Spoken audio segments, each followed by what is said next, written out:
Kumusta sa lahat? Ako si Dr. Dra, Ligaya Santos, and today we will be analyzing the topic, ang lihim ng baking soda para sa mas batang balat, paano mawala ang mga kulubot at maitim na spots sa bahay. Kumusta, mga kababayan? Malugod ko kayong tinatanggap muli sa aking channel. Napapansin niyo ba na, nitong nakaraang panahon, kapag tumitingin kayo sa salamin, nagsisimula nang dumating ang mga palatandaan ng panahon sa inyong balat? Nandiyan ang maliliit o mas malalim na kulubot sa paligid ng mga mata, mga crow's feet, o kaya naman ay mga brown spots at age spots na lumilitaw sa kamay at pisngi. Ang mga palatandaang iyan ay minsan nagpaparamdam sa atin ng pagkababa ng kumpiyansa, tama ba? Naisip nyo na ba na sana mayroong isang simpleng sikreto sa pagpapaganda na madaling gawin sa sariling kusina, ngunit napakabisa upang maging sariwa at masigla ang ating balat o kahit pa nga ay bumata ng 20 taon tulad ng pamagat ng ating video ngayon? Kung ito rin ang hinahanap nyo, ang video na ito ay isang regalo na nais kong ibigay sa inyo. Bago ko ibunyag ang sikretong ito, huwag kalimutang i-like ang video na ito, mag-subscribe sa aking channel, at i-on ang notification bell para hindi kayo mawalan ng anumang sikreto sa pagpapaganda at pangangalaga sa kalusugan na ibabahagi ko. Ang inyong suporta ay isang malaking motibasyon para patuloy akong magbigay ng mga pinakamahusay na video. Balik tayo sa pangunahing paksa ngayon, sama-sama nating aalamin ang isang sangkap na malapit sa atin, pamilyar, ngunit nagtatago ng kahangahangang kapangyarihan sa pagpapaganda ng balat. Iyan ay ang baking soda.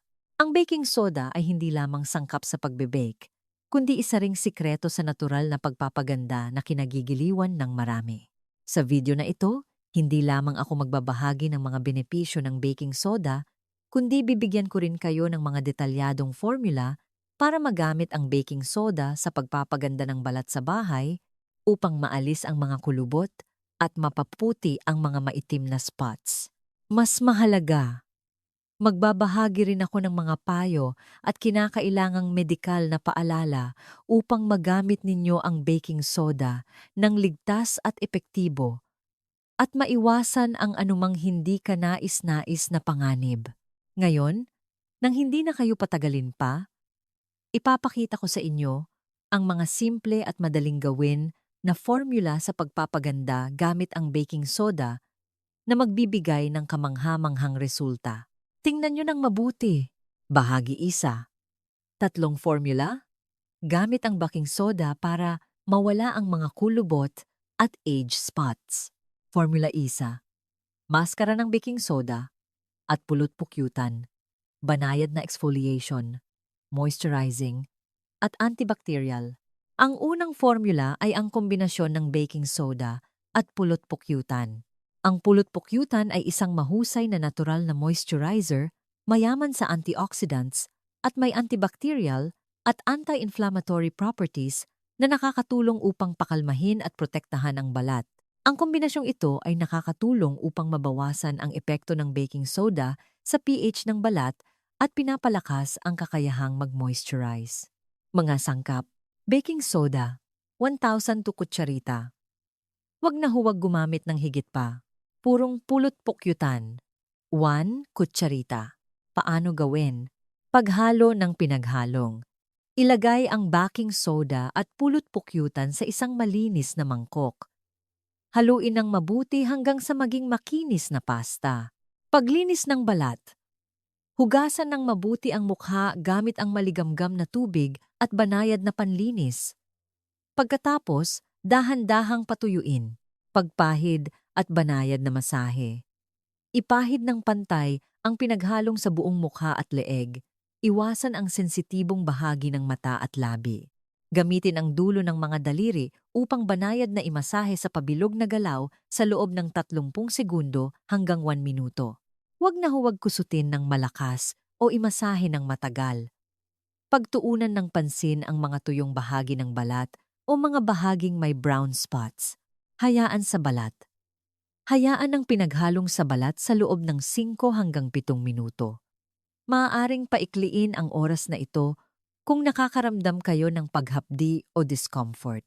Banlawan. Hugasan ng mabuti ang mukha gamit ang maligamgam na tubig hanggang sa mawala ang malagkit o pulbos na pakiramdam.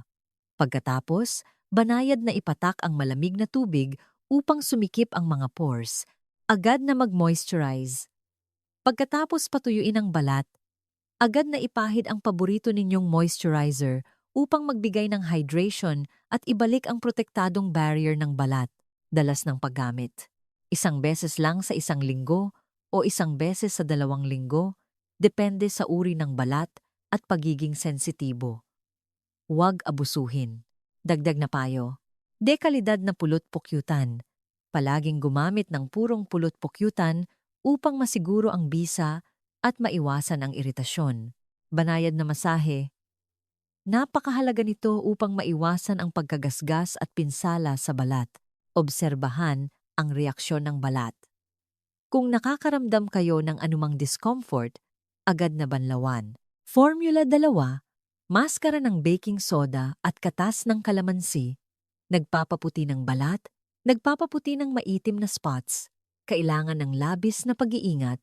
Mga kababayan, ang pangalawang formula ay ang kombinasyon ng baking soda at katas ng kalamansi. Ang kalamansi ay naglalaman ng citric acid, isang natural na alpha-hydroxy acid, AHA, na may kakayahang mag-exfoliate chemically at magpaputi ng balat. Ang formulang ito ay nakatuon sa pagpapaputi ng maitim na spots at pagpapaputi ng balat, malaking babala.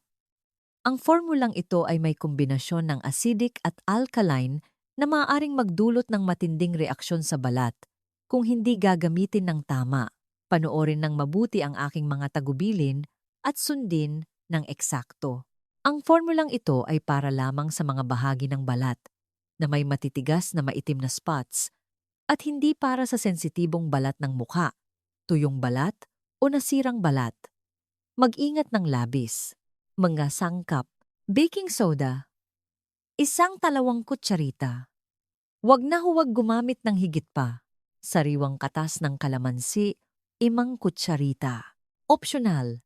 1 pau, 2 kutsarita ng pulot-pukyutan para sa karagdagang pagpapayapa at hydration. Paano gawin? Paghalo ng pinaghalong. Ilagay ang baking soda sa isang mangkok. Dahan-dahang idagdag ang katas ng kalamansi. Magbubula ang pinaghalong. Haluin ng mabuti hanggang sa mawala ang bula at maging makinis na pasta. Kung gagamit ng pulot-pukyutan, ilagay ito pagkatapos mawala ang bula. Paglinis ng balat. Hugasan ng mabuti ang bahagi ng balat na kailangan ng paggamot.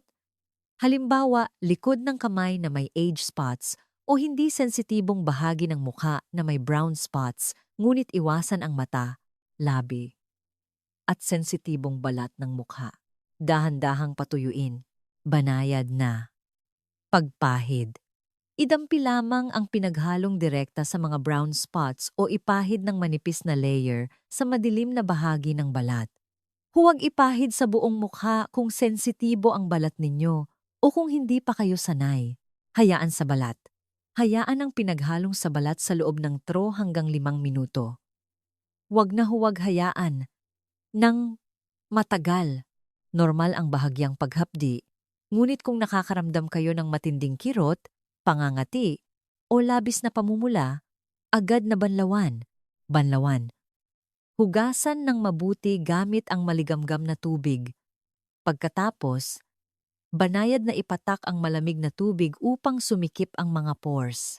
Agad na mag-moisturize at masusing protection sa araw. Pagkatapos patuyuin ang balat, agad na ipahid ang isang malalim na moisturizer. Pagkatapos, obligado kayong maglagay ng sunscreen na may SPF 30 at PA o mas mataas. Kapag lumalabas o nalalantad, sa sikat ng araw dahil pinapababa ng kalamansi ang resistensya ng balat sa araw at madaling mangitim muli. Dalas ng paggamit. 1 beses lang sa 2 linggo at sa mga bahagi lamang na kailangan ng paggamot. Huwag gumamit ng regular. Napakahalagang payo. Lubos na proteksyon sa araw. Pagkatapos gamitin ang formulang ito, magiging napakasensitibo ng balat sa sikat ng araw. Ang masusing proteksyon sa araw ay obligado upang maiwasan ang mas matinding pagitim ng balat. Mas mainam na gamitin ang formulang ito sa gabi bago matulog. Hindi para sa sensitibo, tuyo na balat. Maaaring masyadong matapang ang formulang ito para sa sensitibo o tuyong balat. Mas mainam na gamitin muna sa balat ng katawan, siko, tuhod bago ilagay sa mukha. Masusing pagsubok. Subukan sa isang maliit na bahagi ng balat at maingat na obserbahan ang reaksyon. Formula 3. Maskara ng baking soda at langis ng niyog. Oliba, moisturizing. Nagpapalambot ng tuyong balat, nagpapaputi ng kulubot. Ang pangatlong formula ay ang kombinasyon ng baking soda at langis ng niyog o oliba. Ang formulang ito ay mas angkop para sa mga may tuyong balat na nais palambutin ang balat at mapabuti ang mga kulubot dahil sa kakulangan ng hydration, langis ng niyog at langis ng oliba. Ang parehong uri ng langis ay mayaman sa beneficial fatty acids at vitamin E, na mahusay na moisturizers at antioxidants.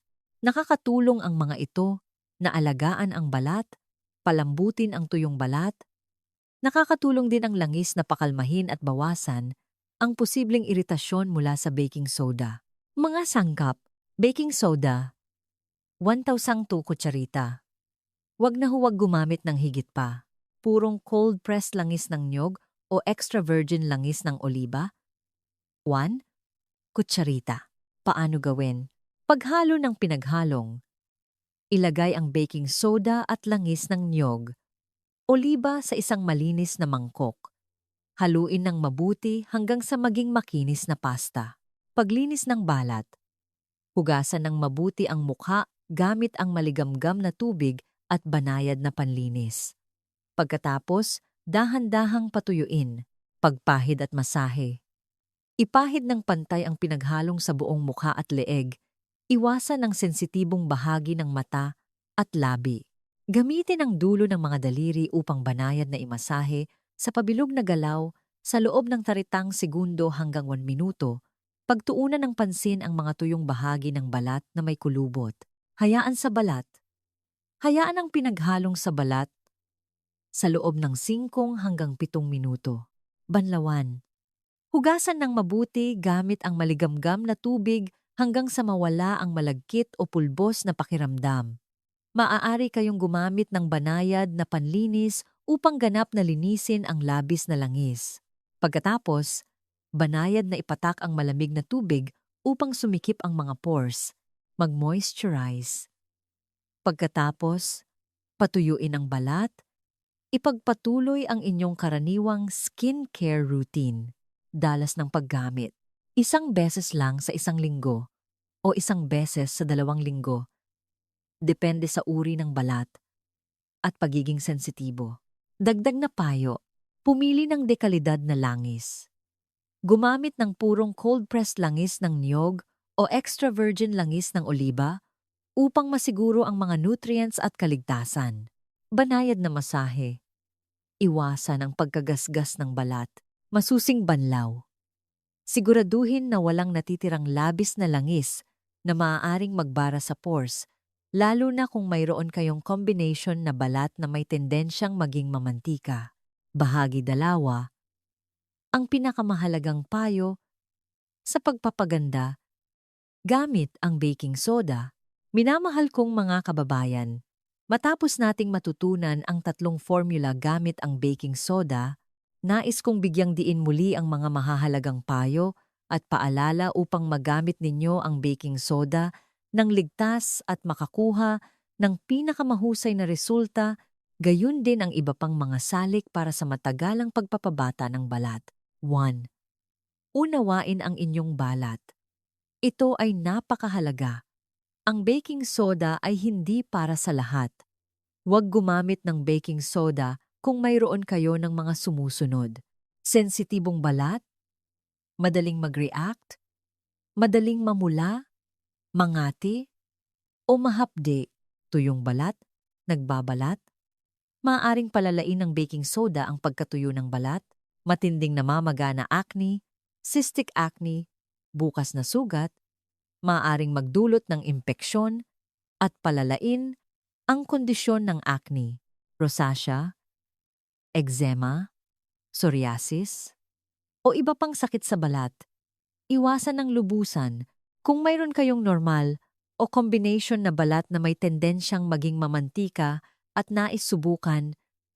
Magsimula sa napakaliit na dami, mababang dalas, at palaging subukan sa isang maliit na bahagi ng balat. 2. Palaging subukan sa isang maliit na bahagi ng balat.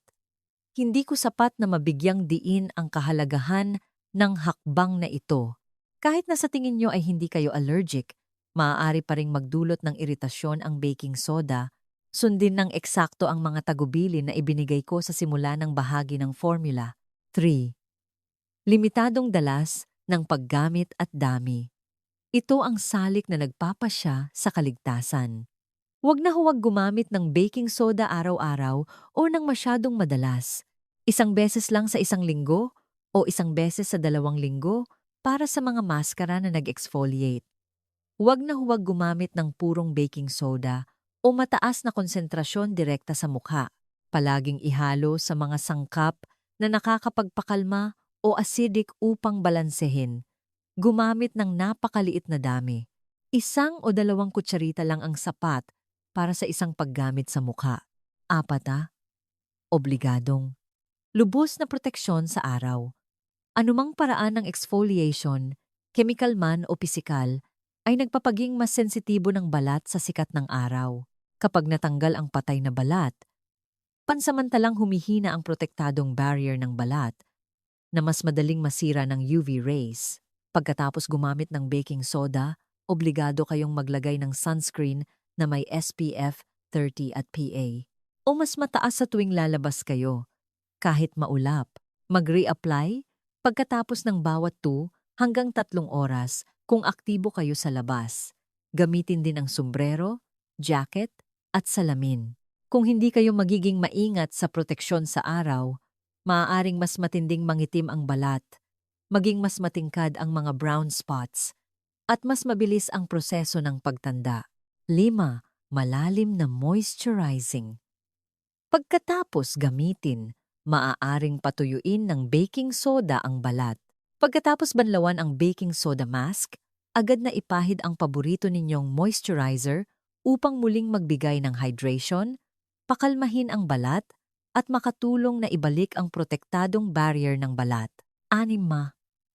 Ipares sa iba pang panlabas at panloob na pag-aalaga ng balat. Malusog na dieta. Kumain ng maraming gulay, prutas na mayaman sa bitamina at antioxidants. Limitahan ang asukal, fast food at piniritong pagkain. Uminom ng sapat na tubig.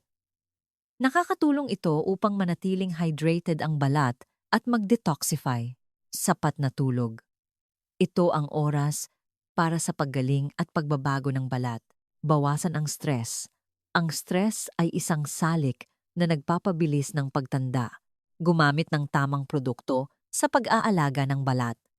Bukod sa mga natural na tip, dapat ay mayroon pa ring basic skincare routine na may banayad na panlinis, toner, serum na naglalaman ng vitamin C, hyaluronic acid, retinol kung kinaya ang balat, at moisturizer na angkop sa uri ng balat at edad.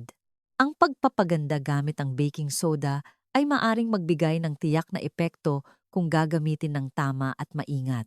Ngunit laging tandaan na ang kaligtasan ng balat ang pinakamahalaga at ang mga natural na pamamaraan ay laging nangangailangan ng tiyaga kasama ng malusog na pamumuhay. Conclusion, mga kababayan, ngayong araw ay sama-sama nating tuklasin ang isang medyo kakaibang sikreto sa pagpapabata ng balat gamit ang baking soda, isang pamilyar na sangkap sa kusina, ngunit may taglay na potensyal sa pagpapaganda. Nalaman natin ang mga benepisyo nito sa pag-exfoliate at pagpapaputi ng balat. Ngunit higit sa lahat, binigyang diin natin ang mga napakahalagang paalala para magamit ang baking soda ng ligtas at epektibo at maiwasan ang anumang hindi kanais-nais na epekto sa mahalaga ninyong balat. Tinalakay ko ang 3 partikular na formula. maskara ng baking soda at pulot-pukyutan, banayad na exfoliation, moisturizing, at antibacterial, maskara ng baking soda at katas ng kalamansi, nagpapaputi ng balat, nagpapaputi ng maitim na spots, kailangan ng labis na pag-iingat, maskara ng baking soda at langis ng niyog, oliba, moisturizing, nagpapalambot ng tuyong balat, nagpapaputi ng kulubot, at higit sa lahat, paulit-ulit kong ipinaalala ang tungkol sa laging pagsubok sa isang maliit na bahagi ng balat, paggamit ng tamang dami at limitadong dalas, pagmo-moisturize agad pagkatapos gamitin, at lalo na ang lubos na proteksyon sa araw. Ang kaligtasan ng balat ay laging ang pinakamataas na prioridad, mga kababayan. Tandaan na ang tunay na kagandahan at matagalang kabataan ay nagmumula sa kalusugan mula sa loob at sa regular at matityagang pag-aalaga mula sa labas. Sa kaunting pagiging maselan, kaunting pagbabago sa pang-araw-araw na nakasanayan, kayang-kaya ninyong panatilihin ang makinis, sariwa, at nagliliwanag na balat at puno ng kumpiyansa na magningning sa natural ninyong ganda. Dito na magtatapos ang video ng aking channel. Sana ay naging tunay na kapaki-pakinabang at nagbigay ng halaga sa inyong lahat ang mga impormasyon at sikreto ngayong araw. Kung nagustuhan nyo ang video na ito, huwag mag-atubiling, bigyan kami ng like. Ang inyong like ay isang malaking inspirasyon para patuloy akong lumikha ng mas dekalidad na nilalaman at higit sa lahat, kung hindi pa kayo nakasubscribe sa channel, pindutin agad ang pulang subscribe button at ang icon ng kampana sa tabi nito. Ang pag-subscribe ay ganap na libre, ngunit makakatulong ito upang hindi kayo makaligtaan ng anumang kapaki-pakinabang na video tungkol sa kalusugan at kagandahan mula sa akin sa hinaharap. Kung mayroon kayong anumang katanungan tungkol sa pagpapaganda gamit ang baking soda o may iba pang mga sikreto sa pangangalaga ng kalusugan at kagandahan na nais ibahagi, huwag mag-atubiling mag-iwan ng komento sa ibaba ng video na ito. Laging handa akong makinig at sagutin ang inyong mga katanungan. At sa huli, kung sa tingin nyo ay makakatulong ang video na ito sa inyong mga kaibigan at mahal sa buhay, tulungan nyo akong ibahagi ang video na ito sa Zalo, Facebook o sa mga grupo na sinasalihan ninyo. Ang inyong pagbabahagi ay makakatulong upang kumalat ang mga magagandang sikreto na ito sa mas maraming tao na nagdadala ng kagalakan at kumpiyansa sa maraming pamilyang Pilipino. Nais kong batiin ang lahat ng aking mga taga-subaybay ng aking channel ng masaganang kalusugan, puno ng positibong enerhiya at isang malusog, nagliliwanag na balat, laging puno ng kumpiyansa na magningning sa natural ninyong ganda. Paalam at magkita-kita tayo sa susunod na mga video sa aking channel.